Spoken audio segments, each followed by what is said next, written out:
그날 이후로 더 이상 버스를 피할 수 없다는 걸 알았습니다. 집 안까지 들어왔습니다. 문을 잠가도 의미가 없었습니다. 어디에 있든 그 안내양은 저를 알고 있었습니다. 그래서 도망치기로 했습니다. 도시를 벗어나기로 했습니다.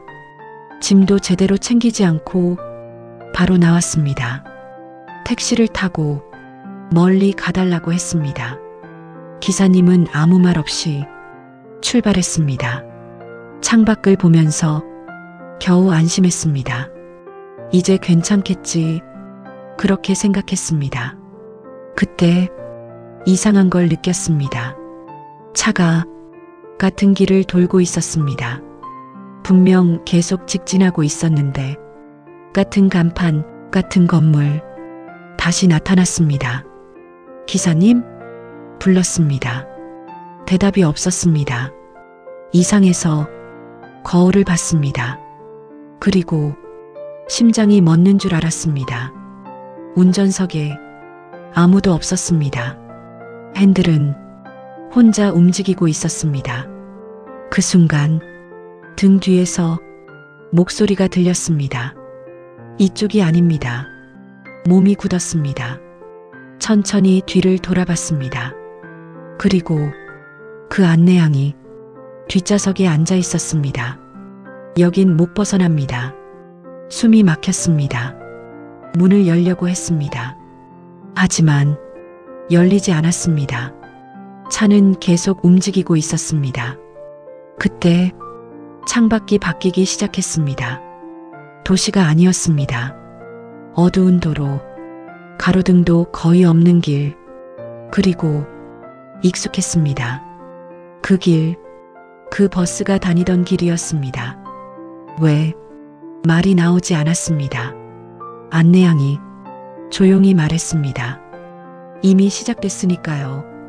그 말이 끝나자마자 차가 멈췄습니다. 끽. 문이 열렸습니다. 밖을 봤습니다. 정류장이었습니다. 그 버스 정류장, 그날 처음 탔던 곳.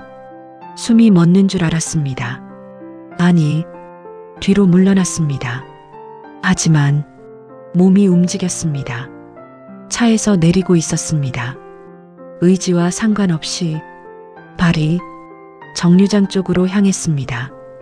그리고 버스가 들어왔습니다. 익숙한 소리, 끽. 문이 열렸습니다. 그 안에는 아무도 없었습니다.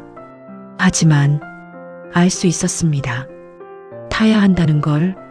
그때 뒤에서 안내양이 말했습니다. 이번엔 마지막입니다. 그 말이 더 무서웠습니다. 천천히 버스에 올라탔습니다. 자리에 앉았습니다. 문이 닫혔습니다. 버스가 움직이기 시작했습니다. 조용했습니다. 아무도 없었습니다. 그때 앞을 봤습니다. 그리고 심장이 멎는 줄 알았습니다. 안내양이 이미 앞에 서 있었습니다. 저를 보고 있었습니다. 오셨네요. 그 말, 처음 들었던 말이었습니다. 그 순간 모든 게 연결됐습니다. 처음 탔던 날, 그 말, 그 시선, 그 모든 게 이미 반복되고 있던 거였습니다. 이번엔 말을 꺼냈습니다. 끝나는 겁니까? 안내양이 천천히 고개를 저었습니다. 아닙니다. 숨이 막혔습니다. 그럼 뭐죠? 안내양이 조용히 웃었습니다. 이제 시작입니다. 그 말이 끝나자마자 버스 안이 바뀌기 시작했습니다. 좌석이 채워졌습니다. 사람들이 앉아 있었습니다.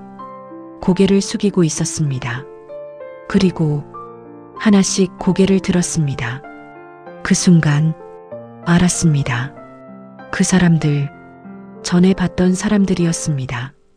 그리고 그 안에 제가 있었습니다. 좌석에 앉아 있는 저, 그리고 앞에 서 있는 저, 몸이 굳었습니다. 그때 안내양이 말했습니다. 이제 이해하시겠죠? 왜 이름을 알고 있었는지. 숨이 멎는 줄 알았습니다. 그럼 저는 안내양이 천천히 고개를 끄덕였습니다. 이제 그 자리에 서게 됩니다. 그 순간 몸이 앞으로 움직였습니다.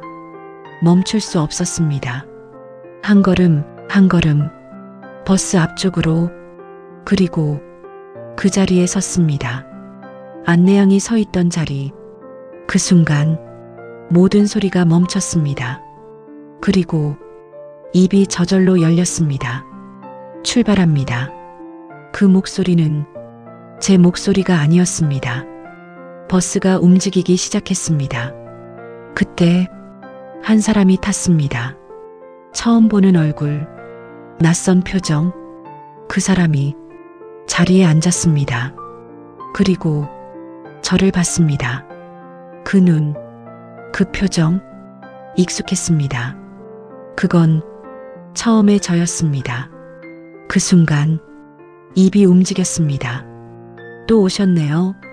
멈출 수 없었습니다. 그리고 저는 알게 됐습니다. 이건 끝이 아니라 계속되는 거라는 걸. 그리고 지금도 누군가는 이 버스를 타고 있고 저는 그 사람을 기다리고 있습니다.